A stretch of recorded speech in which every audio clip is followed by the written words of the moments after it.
It wasn't till recently that I truly understood and found out about the power of storytelling.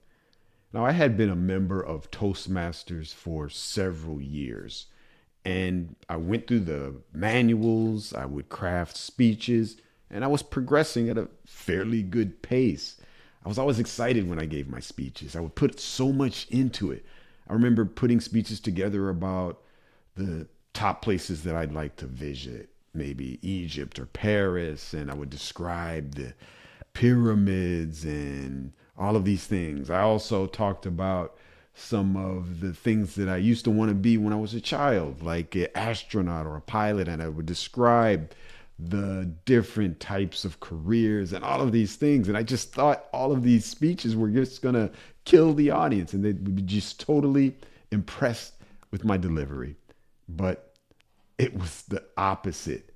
Even though I was progressing and I was doing the required items covered for each speech, I remember every single time I gave a speech, there was one person in the audience that always dozed off.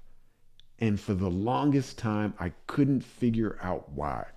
I said, "Hey, is he getting enough rest? Why is he always sleeping when I'm speaking? Maybe he's sleeping with everyone."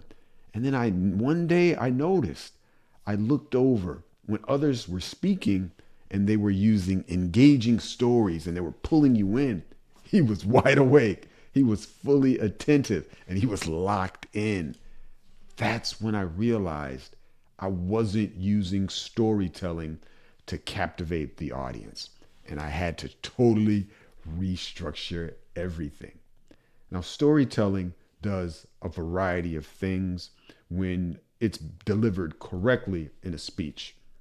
Firstly, it's just human nature that our brains have been wired to receive information via storytelling.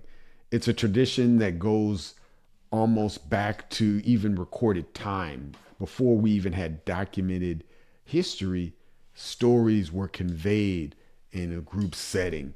And this is how family information and generations pass down information. It's truly remarkable.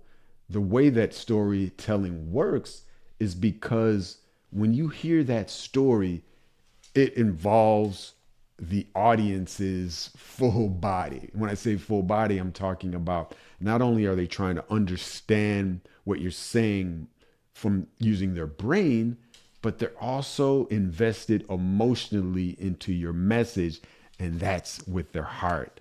And then the final piece is that their instinct are going to give them a certain inclining about what you're saying, a certain kind of gut feeling about where you're going in the speech. So the mind, the heart, and the gut are all fully connected when you're storytelling. Now, a proper story has a few main elements that should always be there. Number one is you want to captivate the audience and capture their attention by setting the stage using visual metaphors. So if you're describing a setting of maybe something that happened in the past, you want to describe everything that you see. So let's say you're in the winter, you want to describe the snow falling, the crunching ice under your feet, the cold breezes blowing past your nose. Those types of things are really what is going to pull the audience in and almost create a movie for them right in front of their eyes. These descriptive elements are very important. Not only are you going to be describing visual elements, you should describe auditory as well as tactile types of sensory things that are going on, and even things that can be smelled. Now, in every story, of course, you may not be able to describe, sight, sound, and smells. But if you can and you have the ability and it makes sense, try to incorporate all of these elements into storytelling. It's because of all of these things as to why storytelling is so important. And like I said, I really didn't totally understand it myself until it hit me like a ton of bricks. And I really realized and figured out why that one person was always falling asleep when I was speaking. It wasn't that I was a bad speaker per se, but I just wasn't using storytelling. And that totally opened my eyes. So if you incorporate storytelling into your messages and into your speeches, you will really always captivate the audience every time.